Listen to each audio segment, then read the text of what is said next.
بسم اللہ والحمد للہ والصلاۃ والسلام علی رسول اللہ وعلی آلہ وصحبہ اجمعین الی یوم الدین۔ میرے بھائیو، اللہ کے محبوب صلی اللہ علیہ وآلہ وسلم کی قبر مبارک کی حاضری اس کائنات کی چند بڑی نیکیوں میں سے ایک نیکی۔ امام ابن تیمیہ المتوفی 728 ہجری جو کہ قبر رسول کی حاضری کے معاملے میں غلو کا شکار ہیں، اس کے باوجود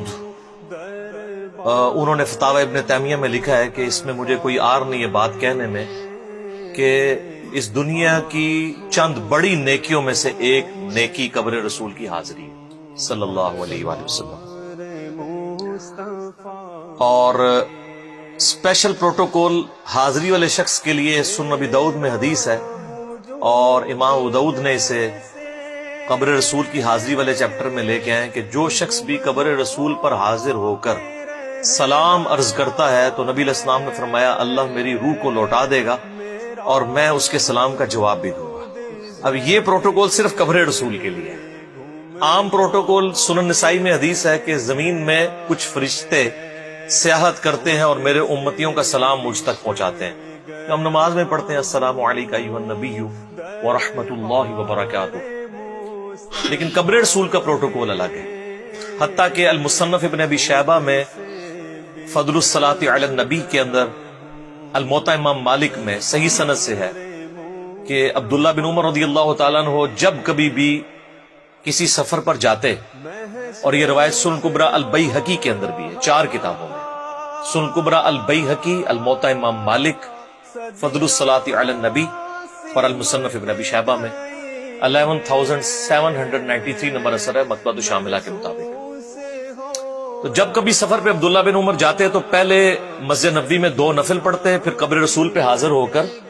پڑھتے السلام علیکہ یا رسول اللہ، پھر سیدنا ابوبکر کی قبر پہ آ کے السلام علیکہ یا ابا بکر،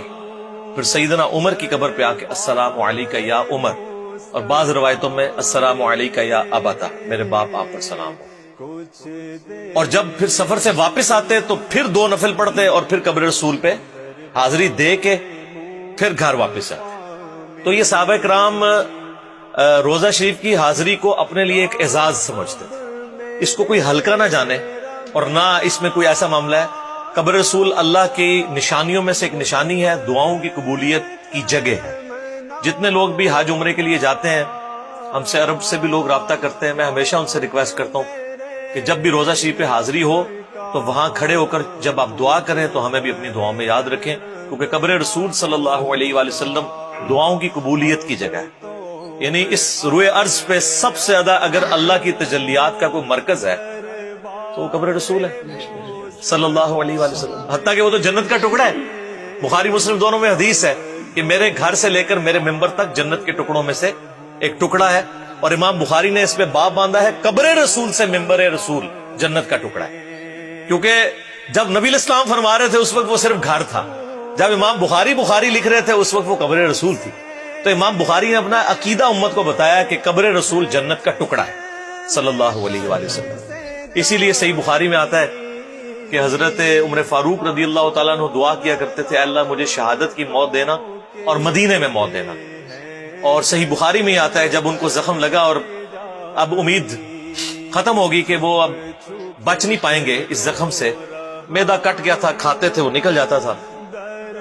تو عبداللہ بن عمر کو کہا بیٹا اما عائشہ کے پاس جاؤ، ان سے کہو کہ عمر ابن خطاب اپنے 2 ساتھیوں کے ساتھ دفن ہونا، اور تم نے یہ نہیں کہنا کہ امیر المومنین، کیونکہ اگر امیر المومنین کہو گے تو اما عائشہ کہیں گی وَأُولِي الْأَمْرِ مِنْكُمْ کے تحت حکم مان لیں گی، میں اپنی پوسٹ